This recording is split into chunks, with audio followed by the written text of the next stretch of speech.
jukut akul gano kwadem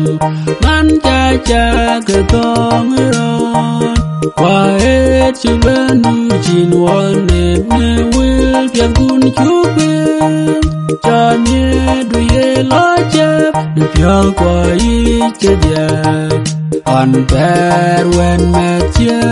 wo ke ta ne rai di di ne di on jen wa di tino wa di ne rai kwa ti kwe men mit ku pya oye wang me yang ne nya yen ket ku dir ku no la chi kire to yen wa gati kwa mat kene ati ge ko elaje ye bani de da inje wa ye nam la we je yang dun pya de kurpin pere wa we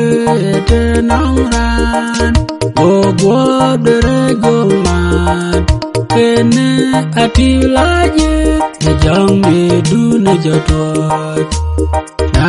chimya le wa ya nya no wende kerto awadu kuru chuten koi na wagu kuche wa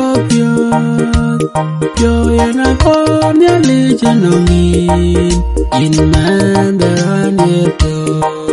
yen gam ku pyo kwa yen ku wa bebini yen nom la wagu ya yu ni na kar wada